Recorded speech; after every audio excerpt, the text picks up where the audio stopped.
اس لڑکی کو اب یہاں سے نکلوانا ہی پڑے گا۔ جب سے وہ حویلی میں آئے تھے تب سے اس کے دن رات کا سکون غارت ہو گیا تھا۔ نہ تو وہ کسی کی باتوں کو خاطر میں لاتی تھی اور نہ ہی کسی سے ڈرتی تھی۔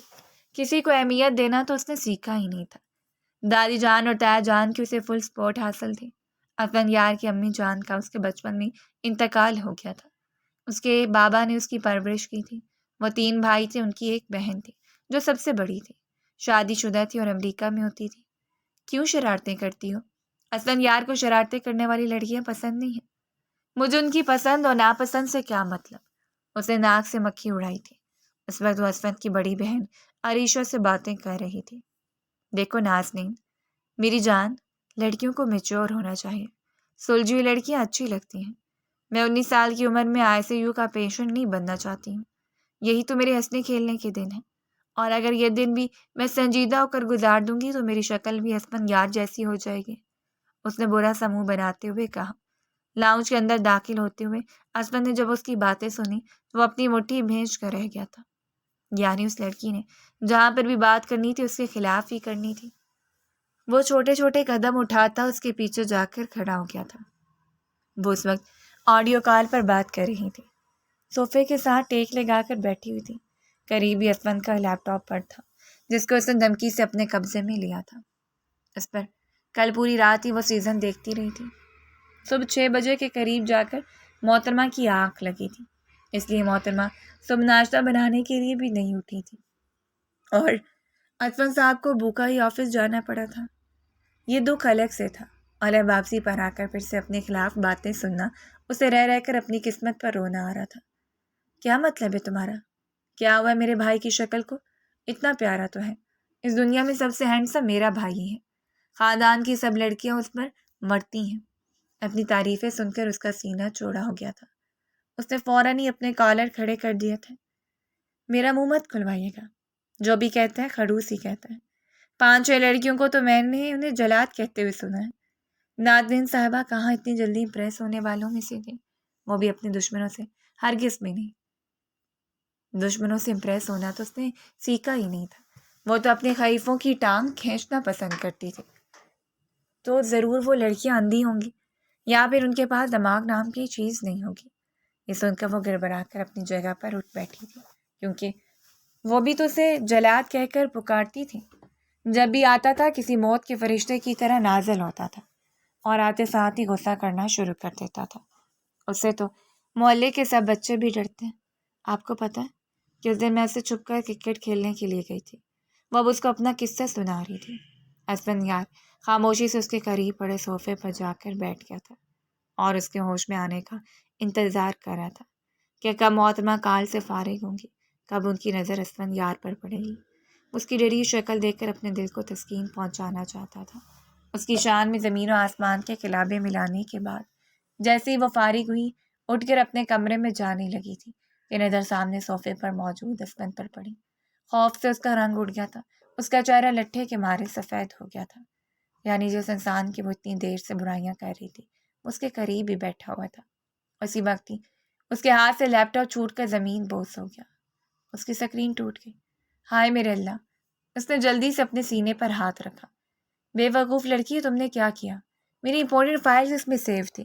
وہ حلق کے بل دھاڑا تو وہ وہاں پر رکی نہیں تھی بلکہ بھاگتی ہوئی اپنے کمرے میں چلی گئی تھی۔ تم رکو، میں تمہیں بتاتا ہوں۔ کیا ہو گیا بیٹا؟ کیوں غصہ کر رہے ہو؟ دیکھیں، اس نے میرا لیپ ٹاپ برباد کر دیا اور آپ مجھے کہہ رہی ہیں کہ میں غصہ بھی نہ کروں؟ وہ بہت زیادہ جھنجھلایا ہوا تھا۔ دادی جان پلیز اب اس کو یہاں سے نکالیں، بس بہت ہو گیا ہے۔ یہ پورا اسلام آباد گھوم چکی ہے اور اس کے ساتھ ساتھ ہم لوگوں کو بھی گھما چکی ہیں۔ واپس بھیجیں اس کو، میں اسے مزید اس گھر میں برداشت نہیں کر سکتا ہوں۔ ارے ایسے کیسے برداشت نہیں کر سکتے تم؟ اس کی دادی جان کا گھر ہے اور جب تک میں زندہ ہوں تب تک اسے کوئی بھی اس حویلی سے باہر نہیں نکال سکتا۔ جس کو مسئلہ ہے وہ خود چلا جائے۔ یہ کہہ کر وہ منہ پھیر کر وہاں سے چلی گئی تھی، جبکہ اپنی جگہ پر کھڑے کا کھڑا رہ گیا۔ اس آفت کی پوٹلی سے زندگی اجیرن بنا دی ہے میری۔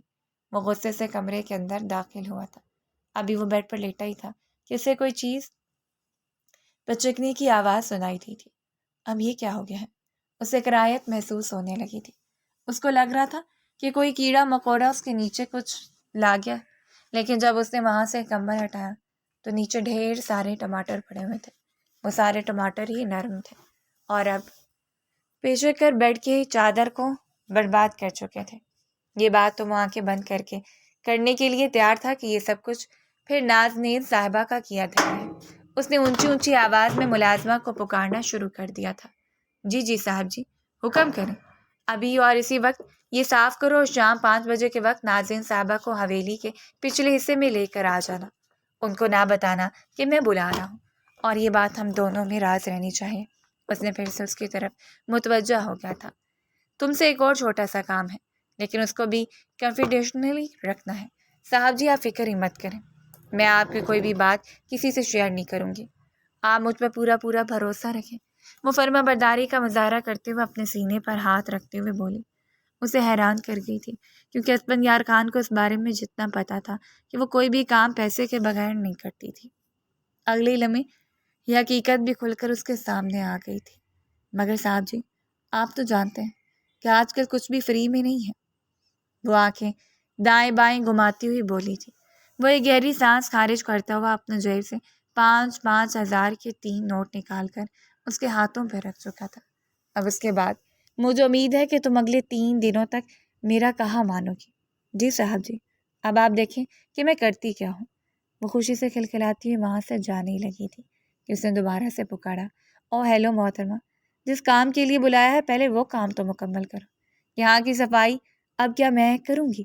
وہ عورتوں کی طرح لڑنے کے لیے میدان میں اتر آیا تھا، یا پھر یہ شاید محترمہ نازنین کے آنے کا نتیجہ تھا کہ وہ بھی اب چھوٹی چھوٹی بات پر لڑنے کے لیے تیار ہو جاتا تھا۔ ویسے صاحب جی کیا میں آپ سے ایک بات کہہ سکتی ہوں؟ ہاں بولو، لیکن کوئی فضول بات مت کرنا، میرا موڈ پہلے ہی آف ہے۔ صاحب جی نازنین جی بہت ہی خوبصورت ہے، آپ نے کبھی ان کو غور سے دیکھا ہے؟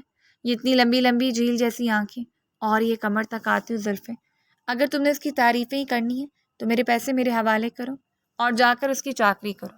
نہیں صاحب جی، میرے کہنے کا وہ مطلب نہیں تھا، ہمیں تو بس آپ کو یہ بتانا چاہ رہی تھی کہ اگر وہ حور بھی بن جائے تب بھی وہ آپ کے ساتھ مقابلہ نہیں کر سکتی ہیں، ہمارے صاحب تو کروڑوں میں ایک ہے۔ وہ جانتا تھا کہ ملازمہ اس کو مکھن لگا رہی ہے۔ وہ اس بات سے انکار نہیں کرتا تھا کہ وہ شیطان لڑکی خوبصورت تھی۔ ہاں وہ تھی، اس میں کوئی شک نہیں تھا، آسمان سے اتری ہوئی کوئی پری معلوم ہوتی تھی۔ وہ ہستی بہت پیارا تھی، اس کی آنکھوں میں چمکتی شرارت اسے سب سے الگ اور پیارا بناتی تھی۔ ابھی وہ کہاں پر ہے؟ صاحب جی وہ اپنے کمرے میں سو رہے ہیں۔ ٹھیک ہے، شام 5 بجے سے پچھلے حصے میں لے آنا، میں انتظار کروں گا۔ یہ کہہ کر وہ وہاں پر رکا نہیں تھا بلکہ چلا گیا تھا، اور پھر شام 5 بجے جب نازنین کچن میں اپنے لیے کوکیز بنانے میں مصروف تھی، یہ اس نے 2 دن پہلے یوٹیوب پر سیکھا تھا، اور آج وہ پھر سے میدان میں اتر آئی تھی۔ کچن کا ڈھگا حال بگڑ گیا تھا، ملازمائیں دائیں سے بائیں چکر لگا رہی تھیں اور چیزوں کو سمیٹنے کا ناکام کوشش کر رہی تھیں۔ ادھر وہ ایک چیز سمیٹتی تھی تو نازنین مزید 5 چیزیں پھیلا دیتی تھی۔ ملازمہ 5 بجنے کا انتظار کر رہی تھی۔ خدا کا شکر تھا کہ 5 بجے محترمہ اپنا کام کر کے فارغ ہو چکی تھی۔ نازنین بی بی آپ کو پھول بہت پسند ہے نا؟ ہاں مجھے گلاب کے پھول بہت پسند ہیں۔ ہائے کاش میرے پاس بھی کوئی ہوتا جو میرے لیے پھول توڑ کر لاتا، لیکن خیر اب قسمت سے کیا ہی لڑوں۔ میں بیگم صاحبہ بھی آپ کی عمر ہی کیا ہے، ابھی تو آپ صرف اور صرف 17 سال کی ہیں۔ دل تو جوان ہے نا میرا، وہ واویلا مچاتے ہوئے بولی تھی، اور میری عمر کی لڑکیوں کی شادی ہو چکی ہے۔ تمہیں پتہ ہے کہ گاؤں میں لڑکیوں کی چھوٹی چھوٹی عمر میں شادیاں کر دی جاتی ہیں۔ مگر بیگم صاحبہ دادی جان تو کہہ رہی تھی کہ آپ کو پڑھنے لکھنے کا بہت شوق ہے۔ اس نے ناک کے اوپر سے مکھی اڑائی۔ اگر پڑھنے کا شوق ہوتا تو اب تک کالج میں ایڈمیشن لے چکی ہوتی۔ پڑھائی سے تو میرا دم گھٹتا ہے، جب بھی کتابوں کو دیکھتی ہوں تو میرا دماغ گول گول چکر کاٹنے لگتا ہے۔ اوف اللہ جی، ابھی بھی سر میں درد ہونے لگا ہے۔ یار تم بھی کس طرح کی باتیں کرتی ہو؟ میں اس کو کندھے پہ ہلکا سا تھپڑ مارتی ہوئی وہاں سے جانے ہی لگی۔ ارے بی بی صاحبہ کہاں پر جا رہی ہیں؟ چلے میں آپ کو پیارے پیارے پھول دکھاتی ہوں۔ جب وہ اپنے ماما بابا کے ساتھ اپنے گھر میں رہتی تھی تو وہاں پر بھی ایک بہت بڑا باغیچہ تھا، لیکن پھر اس کے ماما بابا کا ایک کار حادثے میں انتقال ہو گیا اور وہ اس دنیا میں اکیلا چھوڑ کر چلے گئے۔ وہ اسفند کے سب سے چھوٹے چچا کی بیٹی تھی، جس نے اپنے تایا جان کے مظالم سے تنگ آ کر اپنی دادی جان کو شکایت لگائی تو انہوں نے فوراً ہی اسے اپنے پاس شہر میں بلا لیا۔ تم نے مجھے بتایا ہی نہیں کہ لان کے پچھلے حصے میں باغیچہ۔ ارے بیبی صاحبہ باغیچے کو چھوڑیں، اس سے پہلے میں آپ کو ایک بہت ہی زبر چیز دکھاؤں گی، آپ دیکھتی رہ جائیں گی۔ اس کا ہاتھ پکڑ کر اسے دوسرے حصے میں لے کر آئی تھی، جہاں پر سردار اسفندیار پہلے سے ہی کھڑا تھا۔ ملازمت اس کو وہاں پر چھوڑ کر چلی گئی تھی۔ اس نے پلٹ کر دیکھا تو وہاں پر کوئی بھی نہیں تھا۔ اس کو ساری کہانی سمجھ میں آ چکی تھی۔ ارے آپ یہاں پر اس وقت، اور یہ رانی کہاں پر چلی گئی ہے؟ میں نے اسے جانے کے لیے کہا ہے۔ وہ اس کے عین سامنے جا کر کھڑا ہو گیا تھا۔ وہ انا پرست انسان تھا۔ وہ اپنی انا کی تسکین کے لیے چاہتا تھا کہ وہ لڑکی اسے اپنے کیے کی معافی مانگے۔ دادی جان کے ہوتے ہوئے تو وہ اسے یہ سب کچھ کرنے پر مجبور نہیں کر سکتا تھا، لیکن اکیلے تو کر سکتا تھا۔ مجھے لگتا ہے کہ مجھے بھی یہاں سے چلنا چاہیے۔ اگر تم یہاں سے 1 انچ بھی تو وہ میں کتے کھلے چھوڑ دوں گا۔ وہ شکاری کتے ہیں، کافی دنوں سے بھوکے۔ آگے تم خود ہی سوچ لو کہ وہ تمہارا کیا حشر کریں گے۔ اس نے خوف سے تھوک نکلا تھا۔ اس کی آنکھیں بھی خوف کے مارے پھیل گئی تھیں، جبکہ دل دھک دھک کر رہا تھا۔ دیکھیں صاحب، میری بات سنیں، اتنا غصہ کرنے کی ضرورت نہیں ہے۔ ہم مل بیٹھ کر آرام سے بھی معاملات سیٹل کر سکتے ہیں۔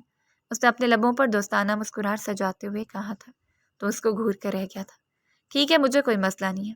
اس نے اپنے آپ کو کمپوز کیا اور گہری سانس خارج کرتے ہوئے کہا تھا، چلو شروع کرو۔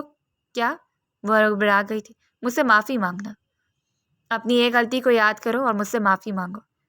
میرے قدموں میں گر کر آپ نے مجھے پاگل سمجھا ہوا ہے۔ میں ایسا کبھی بھی نہیں کروں گی۔ وہ تیزی سے 2 قدم پیچھے کی طرف ہٹی تھی۔ ٹھیک ہے، قدموں میں نہ گرو، ہاتھ جوڑ کر معافی مانگ لو۔ مجھے کوئی مسئلہ نہیں ہے۔ تمہارے لیے ایک ڈسکاؤنٹ آفر آ گئی ہے۔ میں آپ سے معافی کیوں مانگوں جب میں نے کچھ کیا ہی نہیں ہے؟ سب سے پہلے تو تم نے میری زندگی کو عذاب بنایا۔ میری زندگی میں جتنے بھی معاملات ہیں ان کے ساتھ چھیڑخانی کی ہے۔ تمہاری وجہ سے پچھلے 1 ہفتے سے میں اپنے آفس سے لیٹ ہو رہا ہوں۔ میری اتنی امپورٹنٹ کروڑوں کی میٹنگ ہاتھوں سے نکل چکی ہے۔ رات کے وقت تمہاری وجہ سے میں چین سے سو نہیں سکتا۔ دن کے وقت آرام سے گھر پہ بیٹھ نہیں سکتا۔ اگر آپ کو مجھ سے محبت ہو گئی ہے تو اس میں میرا کیا قصور؟ اس نے کندھے جھکاتے ہوئے لاپرواہی سے کہا تھا، جبکہ یہ سن کر وہ اونچی آواز میں ہنسنے لگا تھا۔ اتنا ہنسا کہ اس کی آنکھوں سے پانی نکلنے لگا تھا۔ محبت اور تم سے؟ شکل دیکھیے اپنی۔ تم سے محبت کرنے سے اچھا کہ میں کسی پانی کی ٹنکی میں جا کر ڈبکی لگا کے اپنی جان دے دوں۔ تم مجھ سے معافی مانگ رہی ہو یا پھر میں ان کتوں کو آزاد کر دوں؟ نہیں رہی، معافی مانگ رہی ہوں۔ وہ سیدھی ہو کر کھڑی ہو گئی تھی۔ اس نے اپنے دونوں ہاتھ اٹھایا، پھر وہ ہوا میں اٹھا کر حویلی کے اندر انہی حصے کی طرف بھاگنے لگے۔ وہ پیچھے دیکھے بغیر بھاگ رہی تھی۔ جب تک اسفندیار خان کی سمجھ میں ساری کہانی آئی تب تک بہت دیر ہو چکی تھی۔ وہ لڑکی بہت ہی شاطر تھی، بہت ہی چالاک تھی۔ اس چیز کا یقین آج اسفندیار خان کو ہو چکا تھا۔ اندر جاتی اس نے اونچی اونچی آواز میں دادی جان کو پکارنا شروع کر دیا تھا۔ پوتی کی آواز سن کر وہ تو جیسے بھاگی چلی آئی تھی۔ وہ ان کے گلے لگ کر پھوٹ پھوٹ کر رونے لگی۔ آپ کا پوتے مجھے دھمکا رہا تھا، یہ مجھے ڈرا رہا تھا، مجھے کہہ رہا تھا کہ مجھ پر شکاری کتے چھوڑ دے گا۔ دادی جان، میں بڑی مشکل سے اس کے پاس سے بھاگ کر آئی ہوں۔ مجھے بہت ڈر لگ رہا ہے۔ دادی جان، اس نے اوور ایکٹنگ کی حد کر دی تھی۔ دادی جان نے اوور کیئرنگ کی حد کر دی۔ وہ پیار سے اس کے بالوں میں ہاتھ پھیر رہی تھی اور کبھی اس کے چہرے کو تھپک رہی تھی۔ ارے ایسے کیسے؟ وہ تمہیں شکاری کتوں کے سامنے پھینک دے گا۔ تم لاوارث تھوڑی ہو۔ میرے ہوتے ہوئے کوئی تمہیں ہاتھ بھی نہیں لگا سکتا۔ اور کہاں ہے وہ نالائق؟ اس کو بلاؤ، میں ابھی اس سے پوچھتی ہوں وہ آخر خود کو سمجھتا کیا ہے۔ اندر سے آنے والی شور کی آوازیں سن کر اسفند نے بے ساختہ اپنے سر کو جھٹکا تھا۔ وہ فی الحال تو اندر جانے کا رسک نہیں لے سکتا تھا، کیونکہ اندر دونوں ہی ڈرامہ کوئنز تھے اور وہ جانتا تھا کہ دونوں مل کر پھر سے اس کو روسٹ کریں گے۔ اس وقت اسے اپنے دماغ کو تھوڑا سا سکون پہنچانا تھا۔ اسے اپنے دوست کے گھر جانے کا فیصلہ کیا تھا۔ وہ اسے مشورہ بھی لینا چاہتا تھا، کیونکہ اب پانی سر کے اوپر سے گزر چکا تھا۔ بہت سے معاملات اس کے ہاتھوں سے نکل چکے تھے۔ اس نے اپنی دوست کو ساری بات بتائی تو وہ کھل کر ہنسنے لگا۔ یار مجھے کہہ دے کہ تم مذاق کر رہے ہو۔ تجھے لگتا ہے کہ میں اس طرح کا کوئی مذاق نہیں، میں سوچ کہہ رہا ہوں۔ وہ شیطان لڑکی میرے سر پہ کسی عذاب کی طرح مسلط ہو گئی ہے۔ دن رات کا سکون برباد ہو گیا ہے میرا تو۔ اب دماغ بھی ٹھیک طرح سے کام نہیں کرتا ہے، ہر وہ شرارتیں کرتی رہتی ہے۔ مجھے بتاؤ کہ میں اس کو کیسے سبق سکھاؤں؟ یعنی وہ شخص جس سے پورا آفس ڈرتا ہے اور جس کی ایک گھوڑی پر زمانہ لرزنے لگتا ہے، جس کے دشمن اس کا نام سن کر ہی کانپنے لگتے ہیں اور جس کے سامنے بڑے بڑے لوگ بھی بات کرنے سے پہلے 1000 بار سوچتے ہیں۔ وہ اس وقت چھوٹی سی چھٹانگ بھر کی لڑکی جو صرف اور صرف 17 سال کی ہے، اس سے پریشان ہو کر میرے پاس مجھ سے مشورہ لینے کے لیے آیا ہے، جس کو وہ کہتا تھا کہ تمہارے پاس دماغ نام کی چیز نہیں ہے۔ ہاں ہاں ٹھیک ہے، تم سب لوگ مجھ سے اپنے بدلے برابر کرو، اس کے بعد تم لوگ میری مدد کرنا۔ جا رہا ہوں میں یہاں سے، ضرورت نہیں ہے مجھے تمہاری مدد کی۔ ارے یار، کیوں ناراض ہو رہے؟ بیٹھو، میں تمہیں بتاتا ہوں کہ کیا کرنا ہے۔ اس نے اسون کا بازو پکڑ کر اسے دوبارہ سے اپنے پاس بٹھا لیا تھا، جس نے چھوٹے بچوں کی طرح منہ بھلایا ہوا تھا۔ قریب تھا کہ وہ تھوڑی دیر میں رونا شروع کر دے گا، لیکن کچھ مرد ہونے کا بھی تو بھرم رکھنا تھا، ورنہ جو حالات اس کے تھے، اگر اس کو موقع ملتا تو وہ رونے سے بھی گریز نہ کرتا۔ کیا وہ تم سے ڈرتی نہیں؟ اگر وہ اسے ڈرتی ہوتی تو یہ سب کچھ نہ کرتی۔ میرے سامنے تو بھیگی بلی بن جاتی ہے، پیٹھ پیچھے اس میں جتنی آ جاتی ہیں، اتنی خرافات ہیں اس کے دماغ میں کہ میں بیان نہیں کر سکتا۔ اگر اتنا دماغ اس کا پڑھائی میں چل جاتا تو آج اسکالرشپ پر شہر کے سب سے بڑے کالج میں پڑھ رہی ہوتی۔ نمبر پوچھو تو بمشکل پاس ہوئی ہے، مجھے تو یہ بھی نہیں لگتا کہ اس نے میٹرک بھی پاس کیا ہوگا۔ ٹھیک ہے یار، ریلیکس ہو جائے، اتنا زیادہ جذباتی مت ہو، ہم کوئی نہ کوئی حل نکالتے ہیں۔ تو مجھے بتاؤ کہ اسے سب سے زیادہ ڈر کس چیز سے لگتا ہے؟ اب ہم اسے اسی چیز سے ہی ڈرائیں گے؟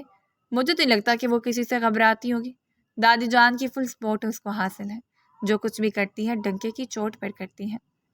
لیکن پھر بھی میں نے ملازمہ کو کہتے ہوئے سنا تھا کہ اسے پڑھائی سے بہت ڈر لگتا ہے۔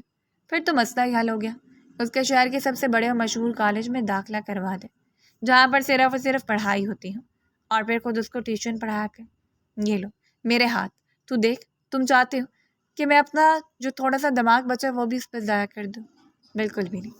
اس طرح سے تم اسے بدلہ لینے میں کامیاب ہو جاؤ گے، کیونکہ جہاں تک میں تمہاری دادی جان کو جانتا ہوں، پڑھائی کے معاملے میں کسی بھی قسم کا کوئی کمپرومائز پسند نہیں کرتی ہیں، اور اپنی پوتی سے تو وہ یہی چاہیں گی کہ ان کی پوتی پورے ضلع میں ٹاپ کرے۔ ہاں یار، یہ تو میں نے سوچا ہی نہیں تھا۔ اب وہ پرسکون ہو کر صوفے کے ساتھ ٹیک لگا کر بیٹھ گیا تھا، اسے اپنے بازو اپنے سر کے پیچھے باندھ دیے تھے۔ اگر میں پہلے تمہارے پاس آ جاتا تو شاید میرے بہت سے مسئلے حل ہو جاتے۔ رات کے وقت وہ لوگ ڈائننگ ٹیبل پر بیٹھے کھانا کھا رہے تھے، جب بسمت نے پرسکون انداز میں مسکراتے ہوئے کہا، تمہارا کالج میں ایڈمیشن ہو گیا، 2 دن کے بعد تم جوائن کرنا ہے۔ نوالا اس کے گلے میں ہی پھنس گیا تھا۔ دادی نے جلدی سے پانی کا گلاس اس کی طرف بڑھایا اور خوشگوار حیرت سے بولی، یہ تو تم نے مجھے سرپرائز دے دیا۔ چلو اب میری بچی بھی پڑھ لکھ کر کسی بڑے مقام پر پہنچے گی۔ انہوں نے پیار سے اپنی بچی کی گالیوں کو کھینچا تھا تو پیکے سے انداز میں مسکرا دی تھی۔ اس کا دل کر رہا تھا کہ دھارے مار مار کر رونا شروع کر دے۔ کالج جانے کا مطلب یہ تھا کہ اس کی ساری سرگرمیاں رک جاتی۔ ہائے میرے اللہ، دادی جان، مجھے آپ سے ایک بات کرنی تھی۔ تھوڑی دیر خاموشی میں گزر گئی، پھر سے اس کی آواز گونجی تھی۔ وہ اپنی مسکراہٹ دبانے کی ناکام کوشش کر رہا تھا۔ ہاں بولو میری جان۔ دادی جان، مجھے لگتا ہے کہ میری پڑھائی کی عمر نکل گئی ہے۔ آپ دیکھیں تو میں 17 سال کی ہو چکی ہوں۔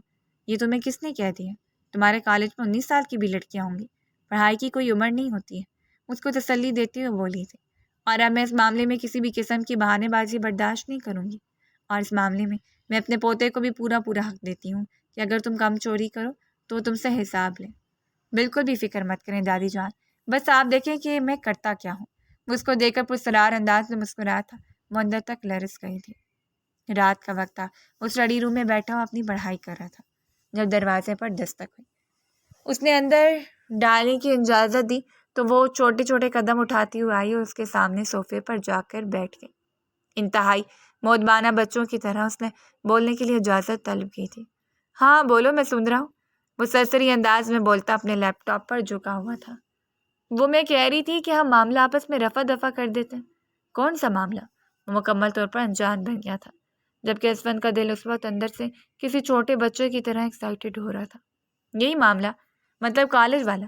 آپ تو جانتے ہیں کہ مجھے پڑھائی سے کتنی الرجی ہے۔ دیکھو نازنین، میری بات سنو، میں نے ہمیشہ تمہیں اپنی چھوٹی کزن سمجھا، اور ہمیشہ ہی پوری کوشش یہ ہے کہ میں تمہیں گائیڈ کروں۔ میرا مقصد تمہیں ڈسٹرب کرنا کبھی بھی نہیں رہا۔ ڈسٹرب تو آپ میری زندگی کر چکے ہیں۔ وہ دانت پیستے ہوئے بولی تھی۔ کیا کہا تم نے؟ کچھ بھی نہیں۔ آپ بولیں، آپ کیا کہہ رہے ہیں؟ ہاں تو یہ فیصلہ میرا نہیں بلکہ دادی جان کا تھا، میں نے تو بس ان کا فیصلہ تمہیں سنایا۔ جیسے میں تو بے وقوف، ان دادی جان کو اس بارے میں پتہ نہیں تھا، کہ ان کو پتہ ہوتا تو سب سے پہلے مجھے ہی بتاتی۔ وہ ایک بار پھر سے دانت پیستے ہوئے دبے دبے لہجے میں بولی تھی۔ اگر تمہیں بات کرنی ہے تو منہ سے نسوار نکال کر کرو، مجھے تمہاری کوئی بھی بات سمجھ بھی نہیں آ رہی ہے۔ مجھے کچھ بھی نہیں کہنا چاہ رہی یہاں سے، اور آپ نے یہ جو میرے خلاف پروپیگنڈا کھڑا کیا، آپ کو بتا رہی ہوں کہ بہت جلد آپ سے حساب کتاب برابر کروں گی۔ جو کرنا ہے کر لو۔ وہ ہاتھ ہوا میں ہلاتے ہوئے سے وہاں سے جانے کا اشارہ کرنے لگا تھا۔ وہ پاؤں پٹکتی ہوئی نکل گئی تھی۔ نازنین، اب تمہیں بہت ہی سوچ سمجھ کر قدم اٹھانا ہوگا، کیونکہ اب بات مذاکرات سے بہت آگے نکل چکی ہے۔ بہت جلے پیار کی بلی بنی پورے کمرے میں چکر کاٹ رہی تھی۔ اگلے ہی لمحے اس نے زرمینہ کو کال ملائی تھی، جو کہ اسفند کی بڑی بہن تھی۔ اسے روتے ہوئے ساری کہانی زرمینہ کو سنا دی۔ ہاں تو میری جان، اس میں پریشان ہونے والی کون سی بات ہے؟ کون سا ہم تمہیں کہہ رہے ہیں کالج میں جا کر ٹاپ کرو، اتنا پڑھ لینا کہ پاس ہو جاؤ، باقی وہاں پہ انجوائے کرنا، کیونکہ جس کالج میں تمہارا ایڈمیشن ہو رہا ہے وہ شہر کا سب سے بڑا کالج ہے۔ وہاں پر ڈھیر ساری سہولیات موجود ہیں، لڑکے لڑکیوں کو ایجوکیشن میں بے جا کی دوستیاں کرنا اور اپنے انجوائے کو فلی طریقے سے انجوائے کرنا۔ ایک بات جو نازیہ نے شدت سے نوٹ کی تھی وہ یہ تھی کہ زرمینہ اسفندیار خان اور باقی بھائیوں سے بالکل مختلف تھی۔ صرف اسفند ہی تھا جو یہاں پر بزنس کر رہا تھا، جبکہ اس کے باقی بھائی ملک سے باہر ہوتے تھے۔ ایک ڈاکٹر تھا اور دوسرا سائیکالوجسٹ تھا، صرف یہی تھا جو بزنس کر رہا تھا۔ یہ بھی کوئی معمولی بزنس میں نہیں تھا، بلکہ اس کا شمار شہر کے سب سے بڑے بزنس مین میں ہوتا تھا۔ اسفند صاحب، اگر تو آپ کو یہ لگتا ہے کہ آپ اس طرح سے مجھے کنٹرول کرنے میں کامیاب ہو جائیں گے تو یہ آپ کی غلط فہمی ہے، ایسا کبھی بھی نہیں ہوگا۔ اسفند کو لگ رہا تھا کہ وہ جیت چکا ہے، لیکن اس کی یہ جیت اس وقت ہار میں تبدیل ہوئی تھی جب دادی جان نے اس کے سر پر ایک اور بم پھوڑا تھا۔ یہ آپ کیا کہہ رہی ہیں؟ میں کیسے اسے شادی کر سکتا ہوں؟ دادی جان، جیسے سب شادی کرتے ہیں ویسے ہی شادی ہوگی۔ آپ دیکھیں، ہم دونوں میں زمین آسمان کا فرق ہے۔ اچھا، مجھے بھی تو بتاؤ کیسا فرق ہے؟ سب سے پہلے تو مجھ سے 8 سال چھوٹی ہیں، وہ حد سے زیادہ بے وقوف لڑکی ہے، کم عقل ہے، تنگ ذہن کی مالک ہے۔ اس کو تو ٹھیک طرح سے پڑھنا لکھنا بھی نہیں آتا، بولنے کی تمیز ہی نہیں ہے۔ اسے صرف حسن ہی کچھ نہیں ہوتا، زندگی گزارنے کے لیے انسان کے پاس تھوڑی سی عقل بھی ہونی چاہیے۔ میں نہیں چاہتا کہ اس کی وجہ سے میرا ساری دنیا کے سامنے مذاق بنے۔ بس بہت ہو گیا۔ اب اگر تم نے میری پوتی کے بارے میں ایک لفظ بھی کہا تو میں بھول جاؤں گی کہ میرا تمہارے ساتھ کسی قسم کا کوئی تعلق ہے، بلکہ میں تمہارے ساتھ اپنا ہر طرح کا رشتہ بھی ختم کر دوں گی۔ تمہاری منگنی اس کے ساتھ بچپن میں ہی ہو گئی تھی، اور اب ہر حال میں تمہیں اس سے نکاح کرنا ہوگا، اور اگر میں نے ایسا نہ کیا تو تم میرا مرا ہوا منہ بھی نہیں دیکھ پاؤ گے۔ میں بھول جاؤں گی کہ قسمت نام کا میرا کوئی پوتا موجود ہے۔ آپ مجھے ایموشنل بلیک میل نہیں کر سکتے۔ قسمت اس کے ساتھ اتنا بڑا مذاق کرے گی، اس نے کبھی وہم و گمان میں بھی نہیں سوچا تھا۔ اور ہاں، یہ جو زرمینہ نام کی لڑکی ہے اس کو بھی اپنی زندگی سے نکال دو۔ توبہ کریں دادی جان، زرمینہ میری کولیگ تھی، ہم لوگ ایک ساتھ کام کرتے تھے، اب تو اپنے شوہر کے ساتھ امریکہ میں سیٹل ہو گئی ہیں۔ دروازے میں کھڑی وہ لڑکی بات سن کر تھوڑی سی پرسکون ہو گئی تھی۔ اللہ شکر ہے، ایک سوتن تو کم ہوئی میری۔ آہستہ آہستہ کر کے باقی سوتنوں کو بھی راستے سے ہٹا دوں گی۔ اس کو لگتا تھا اسفند یار بہت زیادہ ہینڈسم، اس وجہ سے اس کی بہت سی لڑکیوں کے ساتھ دوستیاں ہوں گی اور اس کی کافی گرل فرینڈس بھی ہوں گی۔ وہ اسفند یار خان کو پسند کرتی تھی، اس سے محبت کرتی تھی بچپن سے ہی، جب سے اسے بتایا گیا تھا کہ اس کا نکاح اسی شخص سے ہوگا۔ جہاں تک اس کو تنگ کرنے کا سوال تھا تو اسے اسفند کا غصہ بھرا چہرہ دیکھ کر اس کے دل میں گدگدی ہوتی تھی، اور یوں اسفند صاحب کا نکاح محترمہ سے ہو گیا تھا۔ نہ صرف نکاح ہوا بلکہ رخصتی بھی ہو گئی تھی۔ شادی کی رات وہ گھونگھٹ ڈالے بیٹھی اپنے شوہر کا کمرے میں آنے کا انتظار کر رہی تھی۔ بہت زیادہ ایکسائٹیڈ تھی، دل میں ہزاروں ارمان موجود تھے۔ اس کے لبوں پر دھیمی سی مسکراہٹ پھیلی ہوئی تھی۔ جب کمرے کا دروازہ کھلا تو اسے اپنے سار مزید جھکا لیا تھا۔ اب کیا بیڈ پر سجدہ کرنے کا ارادہ ہے؟ اس کی حالت دیکھ کر طنز کیے بغیر نہ رہ سکا تھا۔ وہ تھوڑی سی شرمندہ ہو گئی، جلدی سے سیدھی ہو کر بیٹھ گئی تھی۔ اگر شرم نہیں آ رہی تو پھر ایک ایکٹنگ کرنے کی ضرورت ہے۔ شکر ہے اس نے فوراً سے اپنے چہرے پر دوپٹہ ہٹایا تھا۔ وہ اس وقت بہت حسین لگ رہی تھی، جبکہ اس انداز پر وہ اشش کر اٹھا تھا۔ مجھ سے قسم سے شرمایا نہیں جا رہا تھا، اور ایکٹنگ کر کے میں تھک چکی تھی۔ شکر ہے کہ آپ کو یہ ساری چیزیں پسند نہیں ہیں، اگر مجھے پسند ہوتی تب بھی تمہیں کون سا فرق پڑتا؟ وہ اپنا سر جھٹکتے ہوئے بولا تھا۔ یہ کیا اٹھایا ہوا آپ نے؟ اس کے ہاتھوں میں ڈھیر ساری کتابیں دیکھ کر بکلا گئی تھی۔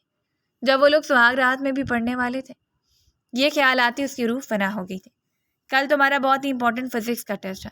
تمہاری میڈم نے مجھے خاص طور پر کال کر کے سمجھایا تھا کہ اس بار تمہیں پوری تیاری کرواؤں۔ پچھلی بار بھی تم فیل ہو گئی تھی۔ سر کلاس میں صرف تم ہی تھی جس نے ٹیسٹ پاس نہیں کیا تھا۔ نالائکی کی انتہا ہوتی ہے۔ یہ کہہ کر وہ اس کے سامنے ہی بیٹھ گیا تھا۔ چلو جلدی سے چینج کر کے آؤ۔ کیا میری تعریف نہیں کریں گے؟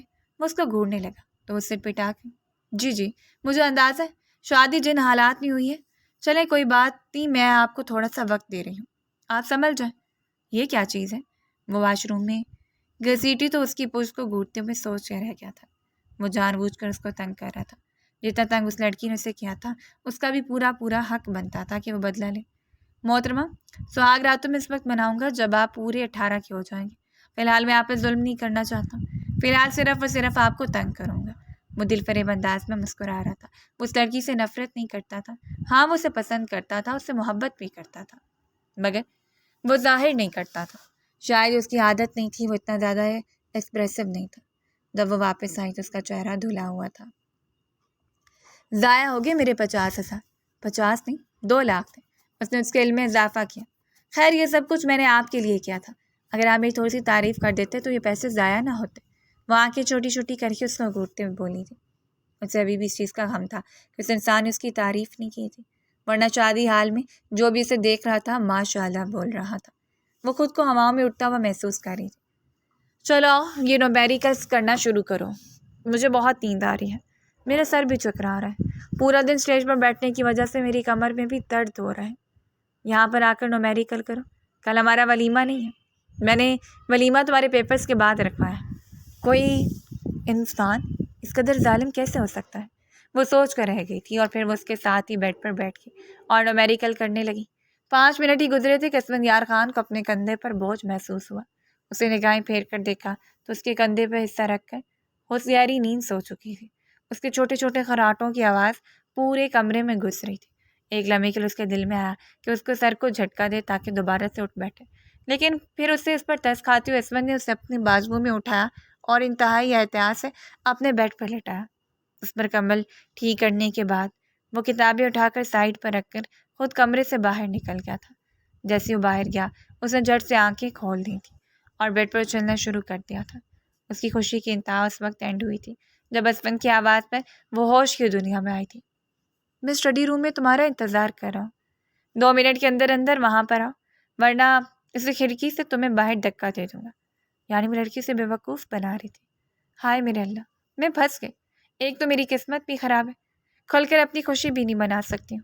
وہ پاؤں پٹکتی ہوئی پھر سے کمرے سے باہر نکل گئی تھی اور پرنسپل جس نے ارادہ کیا تھا وہ صرف اسے تھوڑی دیر کے لیے پڑھائے گا، وہ اسے رات 5 گھنٹوں تک پڑھاتا رہ گیا۔ وہ گرتی پڑتی دوبارہ کمرے میں آئی اور پھر بیڈ پر گرتے اس بار وہ اصل نیند میں سوئی تھی، کیونکہ اس بار اس کی حالت ٹائٹ ہو چکی تھی۔ وہ بھی صوفے پر جا کر لیٹ گیا تھا کیونکہ اس لڑکی کو ڈسٹرب نہیں کرنا چاہتا تھا۔ تھوڑی دیر میں وہ بھی پرسکون نیند سو چکا تھا۔ وہ ابھی بھی ویسی شرارتیں کرتی تھی۔ اسفند کو سمجھ نہیں آ رہا تھا اس کا دماغ کیسے ٹھکانے لگا ہے۔ وہ اسے ڈانٹ کر اس میں کوئی فائدہ نہیں ہوتا تھا۔ کچھ دنوں کی تفتیش کے بعد اسفندیار کو احساس ہوا کہ محترمہ میں جیلسی کا عنصر بہت زیادہ ہے۔ محترمہ ذرا سی بات پر بہت زیادہ جیلس ہوتی ہے۔ وہ اپنے شوہر کے ساتھ کسی عورت کا نام برداشت نہیں کرتی، اگر غلطی سے وہ نام لے تو اس کا منہ پھل جاتا ہے، چہرہ فوراً ہی لال ہو جاتا ہے۔ غصے سے پاؤں پٹکتی ہوئی کمرے سے باہر نکل جاتی ہے۔ اب اسی چیز کو ہی اس کے خلاف استعمال کرنے والا تھا۔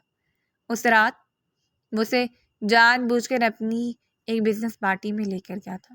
اس کی لڑکیوں اس کے ساتھ دوستی نہیں تھی اور نہ ہی وہ کسی کو فضول میں منہ لگاتا تھا، نہ ہی کسی کے ساتھ فری ہوتا تھا۔ اس کے پورے بزنس کیریئر میں اس نے کبھی کسی عورت کے ساتھ فالتو بات نہیں کی تھی۔ وہ اپنے کام سے کام رکھتا تھا اور اپنے معاملات میں دلچسپی لیتا تھا، مگر اس رات اس نے جان بوجھ کر 2-3 بزنس وومن سے کھڑے ہو کر بات کی تھی۔